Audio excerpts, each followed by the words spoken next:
G'day and welcome to the Campfire Project. And today on the panel discussion, first of all, I have Mick de Haan, Money Mindset Coach. How are you, Michael? Yeah, really good, Alan. Thanks for having me. Oh, you're welcome. And then we have Jackson Millan, who is a wealth mentor. G'day, Jackson. G'day, Alan. How's it all going? Doing well, mate. Excellent. And then we have Paul Sheaffe, who is a funeral live stream production producer. How are you, Paul? Really well. Thank you, Alan. Thanks for asking. Oh, you're welcome.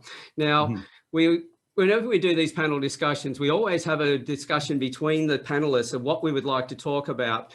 And because we're all about business, we thought today was a great opportunity to discuss business, but around our finances. First of all, goal setting for business and why business owners self-sabotage and limit themselves. And then we'd like to take a deeper dive into, how to live for today, plan for tomorrow as a business owner, and then from there towards retirement and eventually expirement. So, Michael, would you like to start us off on this conversation? Yeah, no, I'd love to. And first, I'd like to say, Jackson, it's the first time I've presented with you, but I've heard some good stories. A good friend of mine, Jackson Coaches, he's got a financial planning business. So really looking forward to your view on setting goals and sort of that growth. So really looking forward to that. What I want to start with is that when business owners, they're setting goals, and whether they're big goals, little goals, it's not that relevant. What I want to share is that you'll never outperform your hidden beliefs and self-worth. Yeah.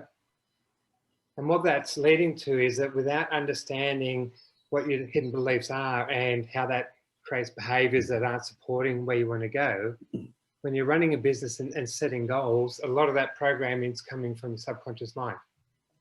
Yeah. So your conscious mind is where it's creative, it's rational, it's exciting. So you can actually really map out what you want to achieve there. But you only live your life, generally speaking, 5% in that conscious mind.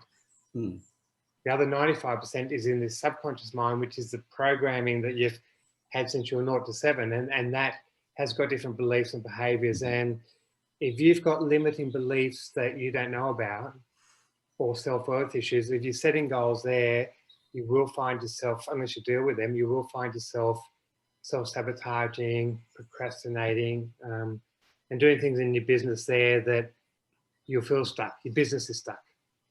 You're not going to get the growth. You're not going to achieve the goals there. And it's just a revolving wheel, Alan. You get more stress, so it creates more stress. You procrastinate, and people talk about procrastination as that you haven't got your stuff together in regard to time, but it's not. It's emotion. Yep. Excellent.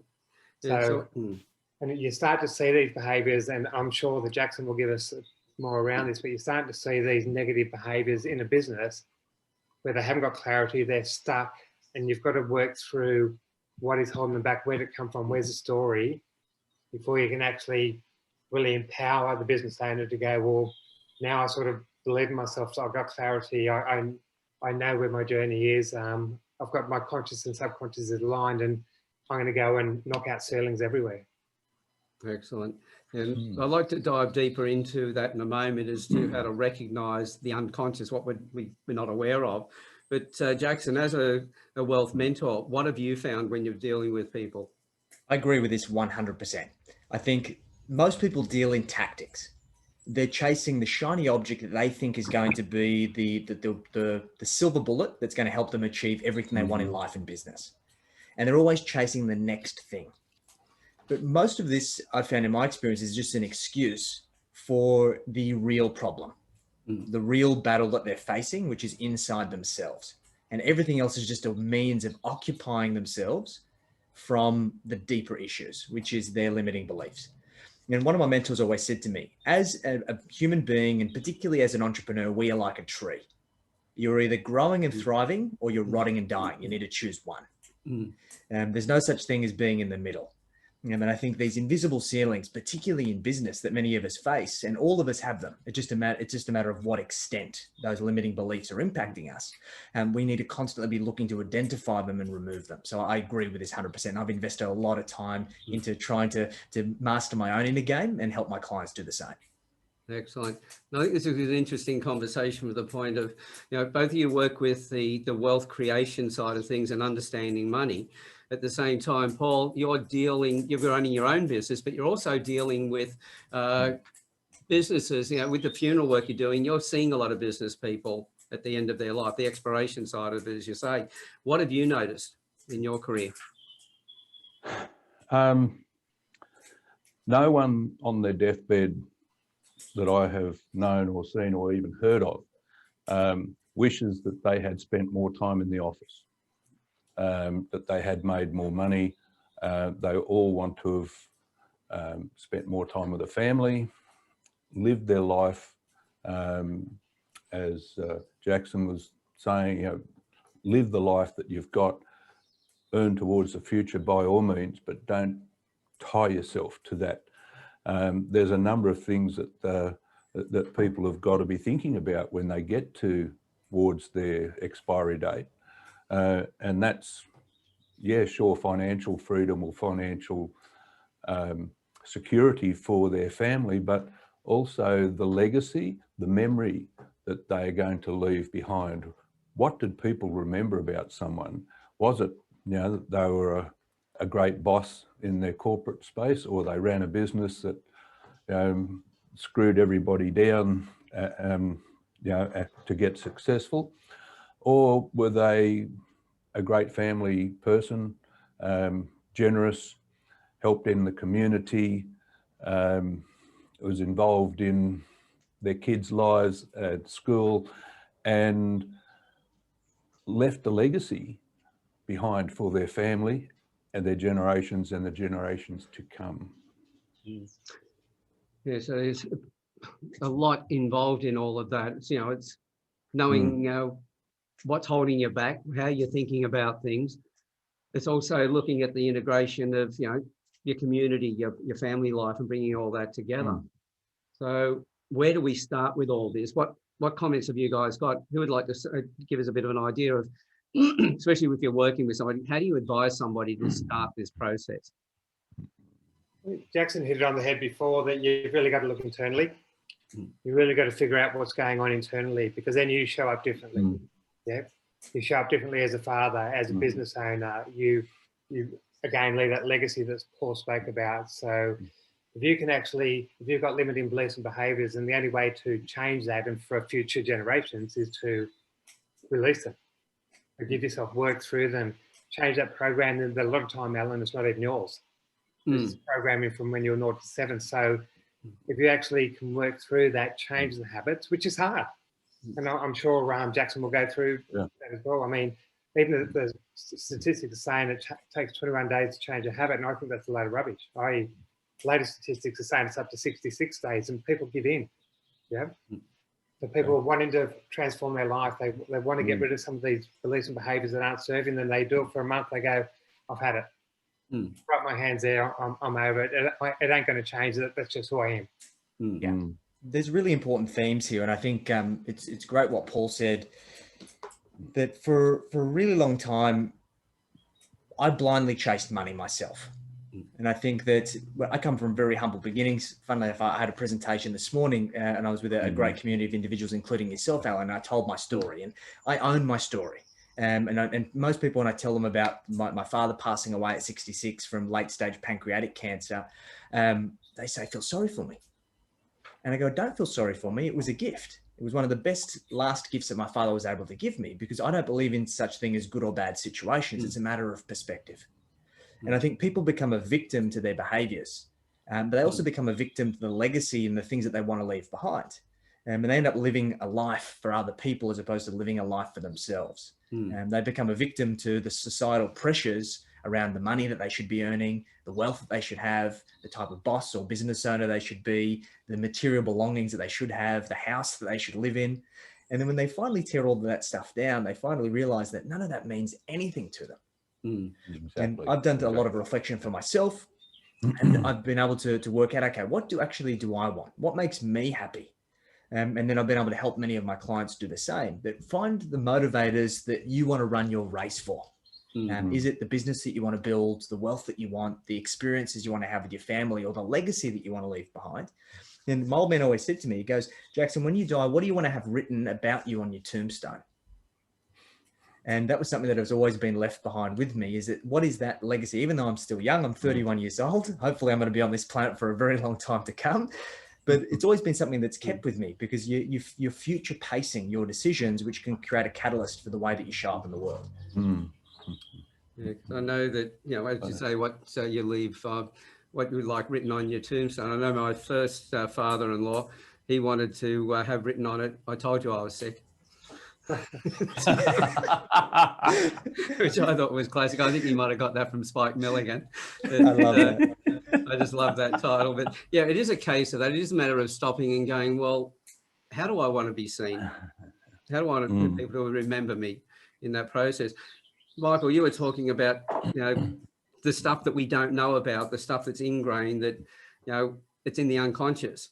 Well, is it a case of trying to find that in the unconscious, or is it a matter of going to the other, stop looking at that and go to, well, what do I actually want to create? Who do I want to be seen and everything else? Create that, and then the rest of it is just taken care of. Would that be right or not?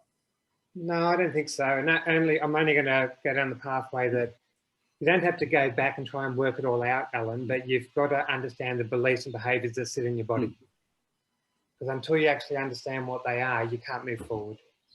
Because you can go in that 5% conscious state and go, this is what I want, but we haven't dealt with what's the resilience in your body, what's residing there. So that's the work we need to do. And you don't have to go through this, you know, finding out everything that happened. It won't serve you. You just need to really understand where you're stuck. Is there a particular way of approaching that? Well, I go down the money pathway, but money's life in the sense they've got the same emotions. So I do a lot of work around the emotions and behaviours around money, where it come from, shine a light on them.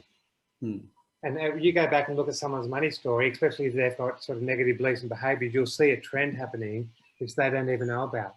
And you talk about the emotions that I see, where there's a lot of anxiety, people suppress their feelings and beliefs, they're non-confrontational, they're common sort of disempowering behaviours that I see anyway. That's quite common. So we need to sort of work through that, saying it's whether it's your mother or father or whatever circumstance, it doesn't really matter.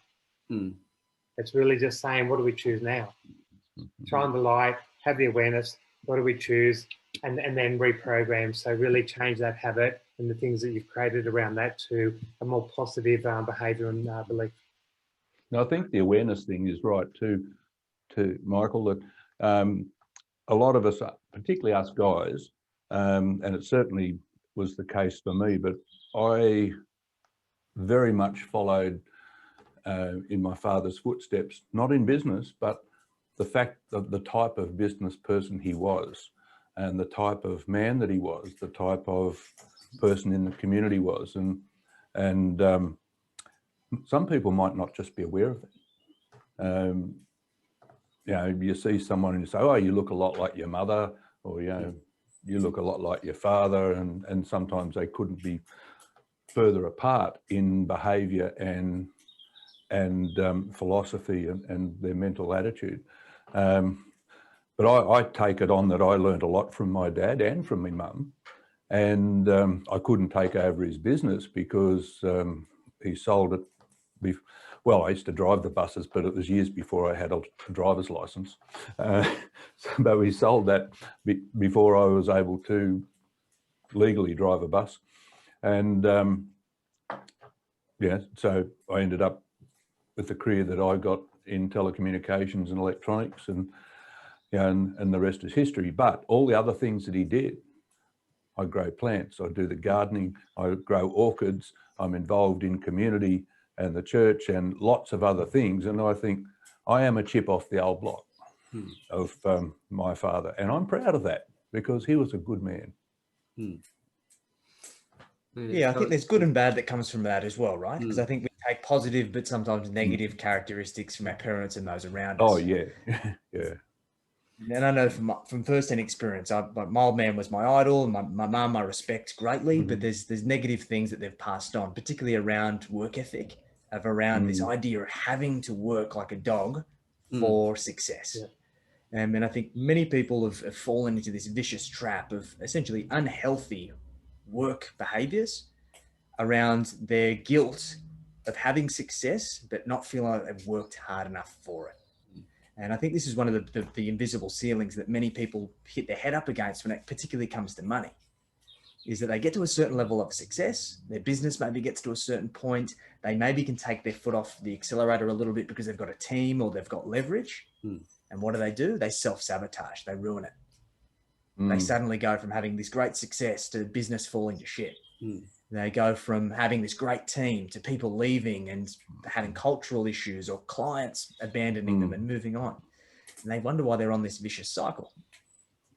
It all comes from those self-limiting beliefs. As you say, it's then finding out where those beliefs have come from. Because it's not, may not just be your parents either, because I know my father died, well, he died when I was 3. My mother was a war widow, a war widow's pension.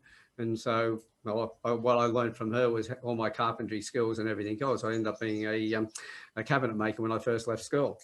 And so all of those skills I got from her, my work ethics about getting in and really working hard and getting jobs done. But yeah, I probably also got my attitude to money from her as well, because it was always very short, like yourself, Jackson, not much money around at the time. So yeah, we do take those on. And then I can see how through my life, I've actually had opportunities to make money and I've either sabotaged it or I've actually just turned the corner directly and taken another pathway altogether. Yeah, because here's the thing. When it comes to mindset, and look, I'm not an expert by any means, but I was always taught that as human beings, we choose the best option on life's menu. Like, think about it this way. You go into a restaurant. When have you ever looked at the menu and found the thing that you absolutely hate on the menu and ordered it? Let's say you hate Brussels sprouts and you see that there's a serving there of Brussels sprouts. Do you ever go, I hate Brussels sprouts, I'm going to order that? It's always in hindsight that you might have ordered it and it turned out to be terrible, but in the moment you thought it was a good decision. So the option is not taking bad decisions off the menu because they're not a factor. It's about putting more and putting better options on the menu. And I think this is an important thing for all business people. Yeah, well, I'm glad when you said about the Brussels sprouts, you didn't say imagine ordering, because I can't imagine eating Brussels sprouts at all. No, not for me either, mate. I don't know whoever I've got created Brussels those. sprouts in the fridge upstairs. We'll leave them all to you, Paul. Yeah, they're right. And I eat all sorts of things. In fact, I eat just about everything. But I totally get it with that sort of thing. Like, you'll learn from mistakes or your misadventures. Now, I ordered something just like your example at a beautiful restaurant only a couple of nights ago. Sounded really enticing and interesting because I love Mexican, but we weren't at a Mexican restaurant, and I don't think I'll ever get something that is supposed to be Italian but's got nacho stuff on the top of it. No, that didn't work for me. The benefit of hindsight, eh? Yeah. I'll go back for something that is traditionally Italian, and I'll deal with the nachos at my favourite Mexican restaurant. Thank you very much. Love that. Well, you mentioned hindsight. It'd be great to have hindsight to be able to look back and change our past. We can't change the past. All we can do is work on where the future is going to go. Yeah. Exactly. Yeah. So give us a bit of an idea, Michael, how do you direct people? How do you start getting them on the right path so that they can find the right way? Yeah, it's really, I suppose, in a sense, give them a safe place to tell their truths. Everyone will tell you their truth if they feel safe, and that's what they need to release. So it's there somewhere, it's within them. So when they actually start saying, look, I've never told anyone, but this is what's going on there. I'm living paycheck by paycheck, whatever. I can't sleep at night. Having trouble with my partner because we fight over money all the time. All this sort of stress, anxiety, the emotions in the body is all there. So one, it's that awareness. The awareness is quite powerful. But then to go, this is going on in my life. I'm sharing this. How do we work together to sort of move forward? So awareness is critical because then it goes into the conscious mind. And then understanding again the behavior about it, the emotions around it, where did it come from? And a lot of the storytelling, as I said before, is it's not their story. It's not even their program. And for them to go, well, I can change that. These beliefs and behaviors that I thought I had and that was just me, it's not. We can change that. And you just see their eyes light up. I talked to a lot of business women, generally speaking, and how they're running their business. And they go, I just needed some clarity around, one, telling my truth, working out what I needed to do in a sort of a mindset way, but also how to run my business. And now they're paying themselves what they should, and they're saving money up for properties, investment properties. That the light bulb, the change is significant in regard to, one, their action, but their whole body in regard to, they're shining. Because, well, I know this morning, Jackson, in the presentation, you talked about how you want to take a year off, go with your girlfriend in your 4-wheel drive and take the 2 dogs and run your business from that environment, which is completely different to the environment you grew up in. Correct. So what sort of... I remember every holiday that I ever had, and being a kind of a typical Aussie kind of family, like of battlers, our holidays were camping trips to the South Coast. And I still remember a vivid memory of my old man's Subaru that was broken down more often than it wasn't, of us driving down to Ulladulla one year and being broken down on the side of the road for 5 hours. And that was our experience of holidays. My first overseas trip was one that I paid for myself, with my own money that I'd earned myself. And I speak to so many business owners who create excuses for the lifestyle that they believe they need to defer gratification for into the future. They want to have the year in Europe with their family. They want to go and do the big lap around Australia. They want to have all of these beautiful experiences, but they're all tomorrow. It's next year. It's in 5 years' time, it's 10 years' time, 20 years' time. They go, bullshit. Why don't you do it now? They go, I can't do that. And they make excuses. And I'm a big believer that you either find a way or you find an excuse. So I decided, and look, we've got a team of 27 and we've got a well-established business. And I go, okay, at the age of 31, I'm going to show people exactly how you can design your life and design a business that affords you the freedom and flexibility that you got into business for. So we've basically been setting the wheels into motion. What do we need to put into place to allow me to be able to have location independence, to be able to consolidate my entire life into a 4-wheel drive and be able to hit the road with no real plan in mind, only a direction, and run the business from the road? Essentially do the gypsy life for a year. And it's for the sole objective of showing people that it can be done. See, and the fact that you've come from the beginnings you had to have that mindset, to be able to show people the process that you've gone in changing your directions. Like, as we've all been picking up, the what do you call it, the programming we've picked up over the years, and just shows if you're able to do that from that background, etc., you're showing that all that programming is a load of rubbish, the previous programming. As you said, Michael said it's somebody else's programming, not yours.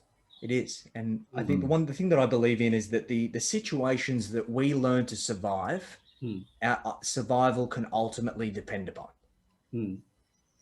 Because we've got to think about it, that our mind, once we survive something, like think about it, you discover, you're driving home and you discover a shortcut that saves you 10 minutes off your journey.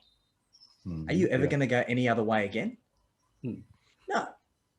Because you know that's the best way. And if you've had difficult situations through your life that you've learnt to survive, your mind, your subconscious immediately programs that is the optimal path to take.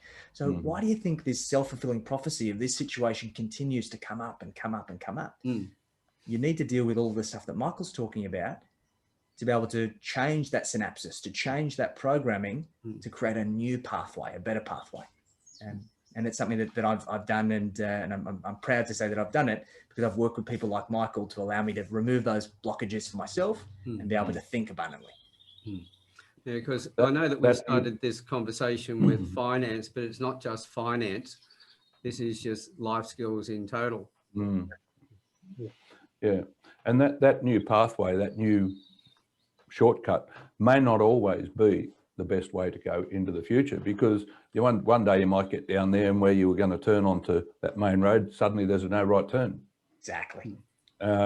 Or you keep doing that and then think, oh, well, when did they open that freeway that's going past there? Oh, a month ago. Well, I was a bit too blinkered in doing my shortcut through all the back streets to realise that there's a freeway there now. Exactly. So you always got to be looking for a better way. Yeah. So what you're saying, it's not just find the solution and then we're done. It's a matter Yeah, of not forever. testing There's no it, forever. rechecking it all the time, Yeah. 100%. refining. Excellent. Hey.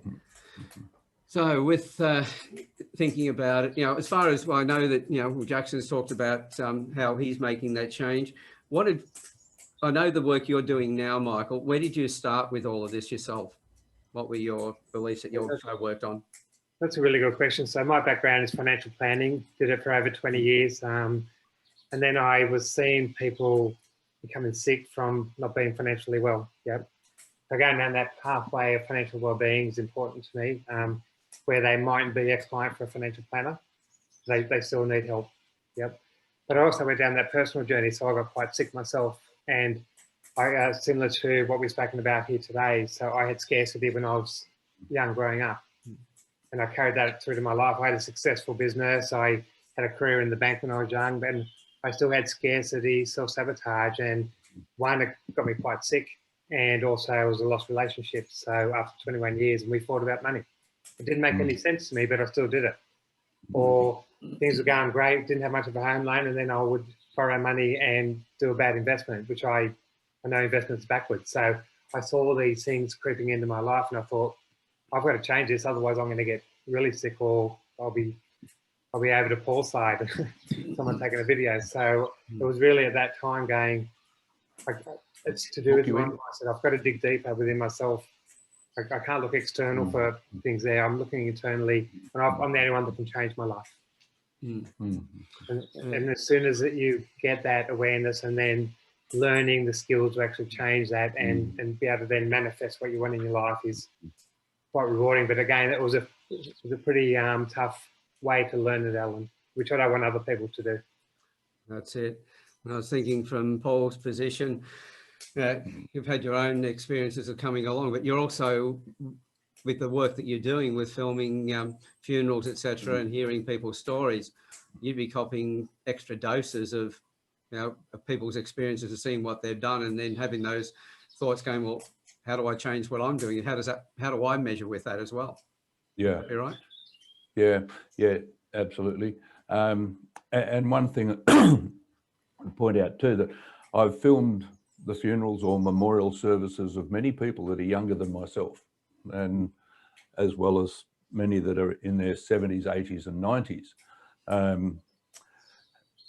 The point being that some of those were terminally ill and knew it and were able to plan their end of life, and they could plan their work or their family situation. They could plan all the legal and all of that type of stuff, and they would even help plan their funeral. And so I want this hymn, or I want that song, and I want da da da da da. And just recently, a mother knew that she was going to go and stepped all of that out with her daughter.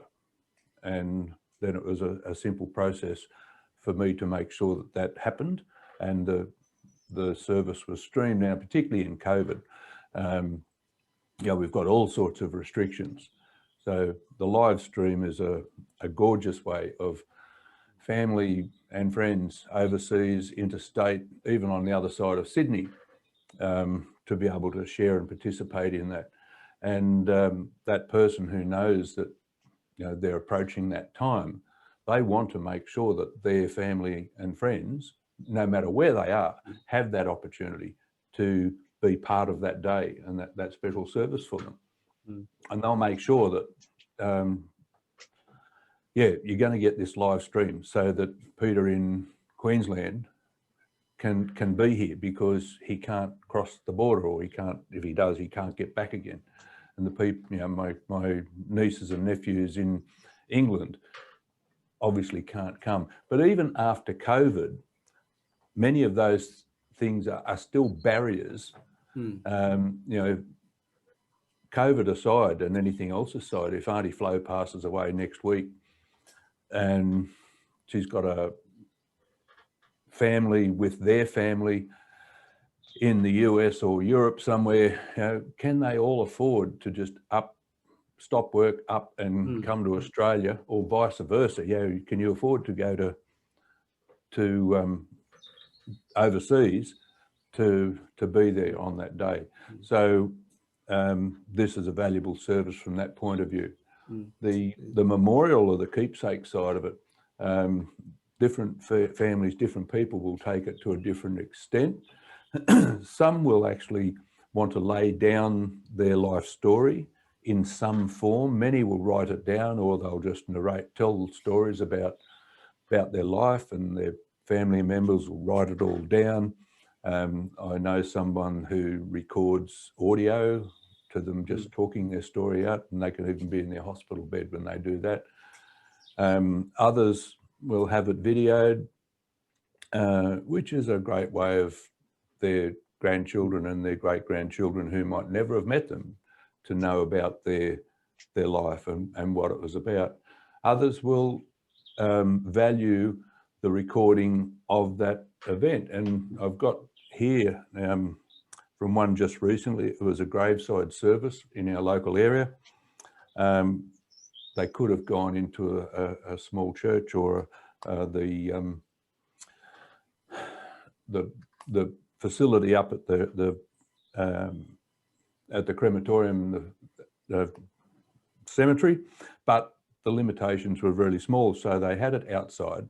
So I live streamed it to overseas and recorded with 3 cameras and did a really nice multi-camera edit and made a presentation for them. They liked it so much.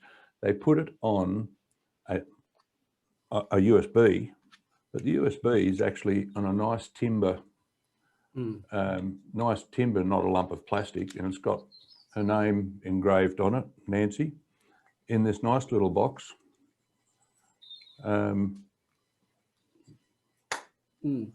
So there's mum, or mother-in-law, there's mum. There's our memories of mum, and there's a number of those being made, apart from the version of it that's stored up in the cloud, which everyone around the world can get. There's something significant. We can put that on our desk somewhere, or on the bedside table, or whatever. So it's significant that the people who know that they're going to die, to be blunt, can make those preparations and involve their family in those preparations. Yeah. See, It'll be different for someone. Yeah, I like that side, that story, because it shows that, as a comment that was made earlier on, that nobody thinks, oh, I should, when they're passing, that I should have spent more time at the office. It's the stuff that we're missing. Yep. That really highlights the fact of what you were saying, Michael, about being able, and Jackson, being able to look at why we do the things that we do now until it's too late. The importance, I love this. I love the idea of the memory stick, inward, personalized, and everything else, not just a piece of commercial stuff, but it highlights how important memories of people are. And so being able to remember that, but also having that conversation at the end of life with somebody where they say, hey, I wish I'd spent more time with the family. I wish I'd done more of this, as opposed to, earning all this money and having the speedboats and all the other, and the holidays and everything. I had traveled the world, but I didn't really travel anywhere of any significance with my family. Exactly. Yeah, I think you miss 100% of the shots you don't take. Gotcha, yes. So true. So I can see how all that comes together. So it's, we talked about finance, but really this is really about the person themselves, their mindset and everything else. It's life. Yeah. More money's not going to solve your problems. I think money is a lag indicator for doing the right thing. I think if you do the right thing by your business, the right thing by your clients, the right thing by the people around you, the right thing by your investments and your wealth, then money will be a consequence of doing the right thing. If money becomes the be all and end all of your existence, the only reason why you work so hard every day, you become a slave to it and you become miserable. Yeah. And no one's going to make a beautiful little box with your name on the front. They're going to think you're a dickhead and put that on your headstone if you're lucky. Yeah, that's always a bit of a worry. It's a difference between if you say Well, how much more do you need? And remember, this is a question that's been asked of people who, right through the whole range of not earning very much to millionaire and billionaires, isn't the answer like 10% more? I'd just be right if I had, wherever you are on the line, wouldn't I'd just be that much better if it was just 10% more? But what about the other answer? How much do you need? And the response of just enough, just enough to get through today. Just enough to get through today, whatever today holds. What I was always told was, have one more dollar coming in than you got going out, and you're you'll always be fine, you know, always be happy. But then again, how much do we have going out? That's the thing that we need to look at. And is it to buy stuff, or is it that we're actually enjoying that money in some way and enjoying the people around us? So it's a blend of getting everything. I hate the word balance, because balance to me is something that's still and dead. But I'd like to see things in movement and flow. How does it all mesh together? Mesh is probably a better word. And how does everything interconnect, and getting life right in that way? And I use the word flow a lot. So whether it's money flow, life flow, that's energy. Yep. That resonates with people there. They understand that. As I said, it's got an emotion attached to it. So I think that's a good word. So the first thing I can see then is spending a little bit of time to get an idea of what your beliefs are, not so much where they've come from first of all, but what are your beliefs, and then looking at possibly where they are coming from, but more to the point, how do we change those beliefs? Would that be right?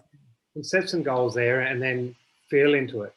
Feel the emotion around it. If that scares you, if that makes you anxious, and we need to do some work around it. You know, if you're aligned subconsciously, consciously with those goals, and that resonates with you, and you go to see Jackson and go, bang, we're going to make this happen. It's exciting. Nothing's going to get in your way. That's perfect. Yeah. I love the fact that you said feel, because everything is emotions, isn't it? Yeah. Exactly. I think the biggest problem that most people have these days is that everything's so fast paced that they don't take the time to really stop and think about what they really want, and more importantly, why. It's these superficial, just passing ideas of, I want that new car, or I want to have that bigger house, or I want to go on that holiday, or I want to have this, or I want to have that. And when you really stop and think about it, do you really? Like, through this whole experience of this trip that we're doing next year, we've got to consolidate our entire life down into a four-wheel drive. And it's actually so refreshing for the idea that we will only be able to hold on to less than 5% of what we have. And we're not material people. We don't live extravagant lives. We live quite modestly. But I look around now and I've got my key lights here. I've got my different cameras, my multiple screens, all of these just little creature comforts. You don't actually need them. There we go. Paul's a great example of that. When you boil it down, does any of this stuff make you happy? Boys with toys. Yeah, Jackson. Can you fit all that in your four-wheel drive? Not really, mate. I don't think so. I think I'd need a few four-wheel drives and then some. But it's one of these things that you really got to ask yourself, what do you really want? And more importantly, why do you want it? And it's about taking the time to revisit your goals as frequently as possible. So my business partner, Sam, and I, we sit down once a month and we go through our 20-year plans together. And every month we revisit all of our lifestyle and financial goals over 20 years. And then we check each other. We say, okay, are you actually on track? Are you making the right moves? Are you doing the right things? Are we doing the right things to allow us to create this life? Or has anything changed? And by revisiting it monthly, it's interesting how quickly things shift. And what you once wanted, you might not want anymore. And there's so many people that are so focused. They set the goal, they put their head down, they bum up, and they set out in pursuit of it. And by the time they get there, they go, hey, I actually don't even want this anymore. Yeah, and that, as you say, can change in a month's time. And if you've got it planned for the next 20 years, then you're definitely taking the wrong pathway without reassessing it. But I can see with that, one of the biggest issues is getting past, as you said, Sam and you check each other. Most people would be stopping and thinking, well, I'm going to go back and have a look at everything else. Who are they doing it with? If they're just doing it with their own mind, then they're probably not working with the right person. No. They need to have somebody who's got some advice who can call them on that. And that does take a bit of courage, because you're going to be talking to somebody, and most of us don't like talking about finance. Yeah. And to actually bare our soul to somebody about how we're not where we want to be, we're not performing as we would like to perform, that's a little bit of a challenge. But the catch-22 is, if we don't do it, we're always going to get what we've always got. We're not going to get anything new. Yeah, yeah, Yeah. And I think the stepping into your strength, your light, so that's your genius, really knowing what that is there. And if you've got a weakness, like step into that as well and acknowledge that and talk about it. And a lot of weaknesses are money for whatever reason. So there's nothing wrong with that. But it's reaching out, and if you need a team around, if you need to outsource it, what do you need to do to gap that, to sort of plug that gap, I should say, in your business there, because you want to be a genius. You want to go down that pathway that you're doing what you love doing, and bring other people in to manage the things that you've got a bit of weakness around. Yeah, so I can see in your role, Michael, when somebody is working with you, you are multiple things to them. One, you're the person who's going to listen to them and hold them accountable, but you're also going to give them that safety to be able to go into that state where they can leave themselves bare and be honest about their situation. The safety is the number one. Mm. Safety is the number one for them to tell the story that they haven't told anyone else, and not even themselves sometimes. Yeah. Well, I wouldn't say for sometimes, I'd say a lot of the time. Particularly for us blokes. Yeah. Okay. What I'd love to do is get from each of you a couple of tips that you'd like to give the people who are listening today. A step that they could take. You know, we can sit down and say, you know, here's a 20-year plan of what you need to do, which is too daunting. But it's that first step. We know that if we just change that one little degree and we keep going in time, we're at a much bigger difference to where but we're still going the same angle. So that one little step makes a massive change. So, Michael, if you were able to start this, where would you start? I'd start with really setting some goals there that you might already have, and then writing down where you feel stuck. Because then that, again, that's awareness going, that's what I want to achieve, but I'm stuck. So is that goal really what you want, which Jackson spoke about before? Or have you got limiting beliefs and behaviors that aren't serving that? So either or, you're actually putting it out there and you're writing it down and going, I thought I wanted that, I'm stuck, there's something not going on. And that's awareness. Excellent. And Paul, what would you say? I think one thing has emerged out of here. I could wrap it up in something I've got on my whiteboard here. Remember the old saying, I'm just going to save that till I get around to it? Well, there's a circle here in green. It's a bit hard to see that on the camera, but in the middle is TUIT, and that's around to it. Right? So if you want to get around to it, you can get one printed or you can write it on your whiteboard, and then you'll get around to it. So what are we going to get around to? We're going to get around to setting our focus on the future, but not just money, money, money, money. It's about living the life, the best life you can for yourself and for those around you. Yeah, money, just enough. Going out with my no longer a teenager daughter. No more teenagers. Emptiness. 4 daughters and the last one's through that gate.